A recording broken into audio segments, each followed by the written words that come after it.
Hi, I'm Wenning and we're at Super Training Gym today. And today what we're gonna do is do a really hard warm-up with lots of volume. Then we're gonna do speed squats. Once we get the speed squats done, we're gonna go into heavy hamstrings, do a little bit of calves and a little bit of quadricep work. And here's where we're gonna do it.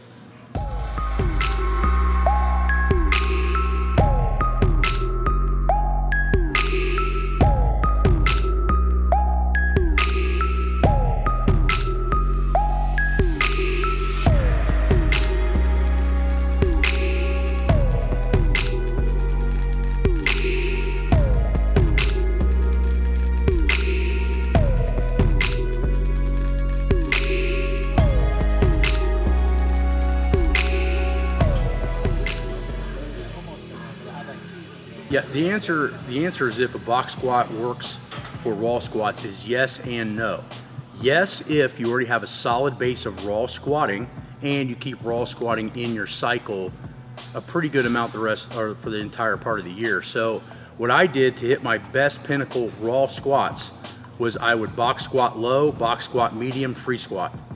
Then box squat low, medium, free squat. As you can see, I never squatted a high box. And what I mean by medium is about a ½ inch below parallel. So the point is that the box squat, if you're sitting on it correctly, and if you're doing everything correctly to a box squat, your box squat should be harder than your free because you're taking away the downward upward phase as far as the transition point. So think about it in this perspective. A box squat should be like a pause bench, right? Most people can bench more touch and go than they can with a pause. And the box squat should be taught as a paused bench press. And that separates the downward phase from the upward phase, making the lift theoretically harder. But if all you practice is the box squat, your timing will be off when you go back to free. So I found that every 3 weeks, the free squat needed to be in your program.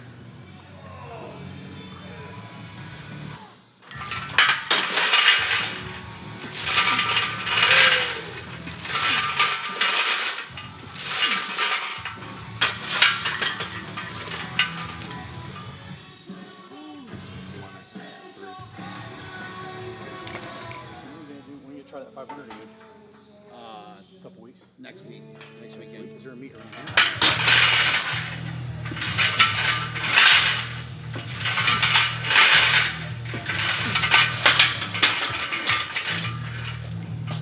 here? Speed squats is immense, and in some respects even more important than going heavy, because you're learning how to actually put maximal force in the bar on the other side of the force equation, which is acceleration. So if you think about it in this perspective, maxing is a way to go heavy light, by meaning that you're increasing velocity, but your force output is still the same. So when you get stronger, you're only gonna be able to do so many heavy squats in a month. The dynamic day allows you to squat hard on the other side of the force equation, double the amount of times and still heal from it. So you need the speed squats in order to maintain volume density throughout the month, or if you're going heavy all the time, eventually you're gonna have to back off. So if you look at F equals M times A, one day you're working M, one day you're working A, you're still producing a shitload of force. So the point is that speed squats need to be implemented and they need to be utilized in your program to allow you to do more volume in a weekly basis.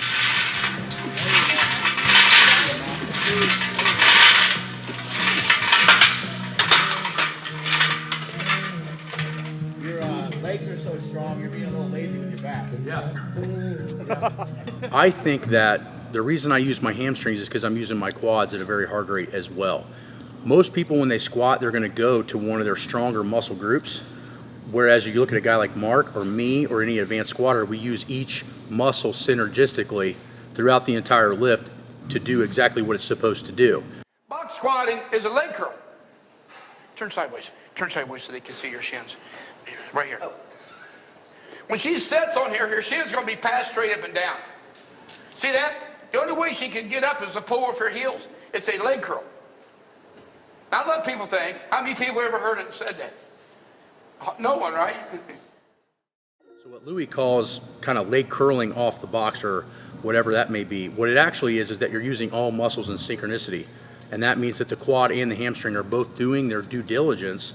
That way it's creating a balance. The way you can make it a box squat more hamstring dominant is to actually go beyond vertical on the shin. So if I was here right? This is gonna be a little more quad, but if I'm actually squatting with my shins backwards, it's gonna be a little bit more hamstrings.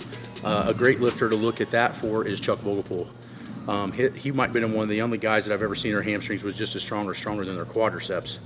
But if changing shank angle or shin angle is going to change how much hamstring to quadricep ratio you're going to use on the squat. But the point of that is that most people are hamstring deficient, and that's what's keeping them from using all the muscles at maximum power output.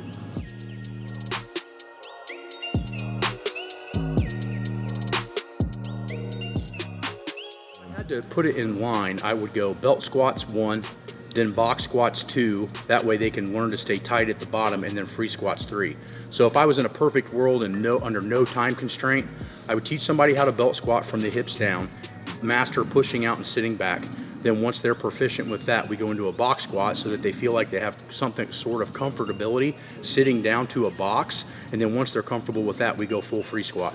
And I think if everybody did that particular loading pattern, you would see better form throughout the entire career, and then you would see bigger lifts because you'd be fighting less injuries.